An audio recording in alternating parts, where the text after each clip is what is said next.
ज्या पावसाची एवढ्या दिवसात आपण वाट बघतोय आणि पाऊस आल्यानंतर तारांबळ उडते, पण खऱ्या अर्थाने प्रशासनाच्या माध्यमातून नाले सफाई किंवा इतर गोष्टी ज्या पावसाळ्यापूर्वीच्या आहेत ते पाहणी दौरा करतानाच मी सांगितलेलं की जेव्हा भर पाऊस होईल तेव्हाही आपण दौरा घेऊया आणि लोकांच्या घरात पाणी जाणार नाही किंवा कुठे पाणी जास्त साठणार नाही याची काळजी आपण घेऊ.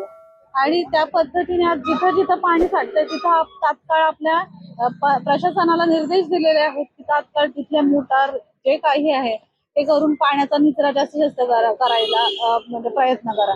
आणि आता ह्या काही ठिकाणी जे आहे हा तुर्भ्याचा जो भाग आहे इथं हाय टाईड आणि मोठा पाऊस असला की पाणी साठतं, पण जसं पाऊस म्हणजे हाय टाईडचं ओसरतं तसं पाणीही इथं ओसरतं आणि आपल्या ज्या शासनाच्या माध्यमातून प्रशासनाच्या माध्यमातून मोटर आहेत त्याच्या माध्यमातून पण पाण्याचा निचरा जास्तीत जास्त लवकरात लवकर करावा यासाठी आपण प्रयत्न करतो. नेरूमध्ये दुर्घटना घडलेली आहे या संदर्भात तुम्ही चौकशीचे आदेश दिलेले काय?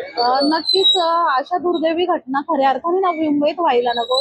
आपण MSCB बरोबर आधीच आदरणीय गणेशजी नाईक साहेबांच्या नेतृत्वात मीटिंग घेतलेली आणि तेव्हा त्यांना आदेशित केलेलं जिथं जिथं ज्या खराब केबल वगैरे असतील ते काढून आपण तात्काळ नवीन केबल टाका. लोकांना जो सततचा लाईट जाण्याचा त्रास होता तोही त्याच्याने सॉल्व्ह होईल आणि अशा पद्धतीने घटना घडणार या संदर्भात आपण निर्देश दिलेले.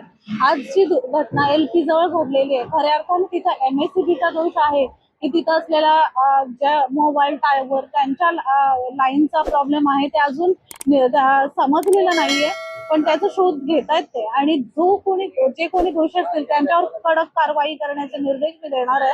कारण आज पालिका प्रशासन किंवा जे लोकप्रतिनिधी किंवा आपल्यासारखे सजग नागरिक हे जे नवी मुंबईकरांना त्रास नको व्हायला म्हणून तत्पर आहोत, पण ह्या अशा लोकांच्या माध्यमातून चुकी होते आणि मग त्याचा त्रास नाहक सर्वसामान्य नागरिकांना होतो. आज त्या मुली नशीब त्यांचे चांगले आहेत की त्यांना जास्त दुखापत झालेली नाहीये.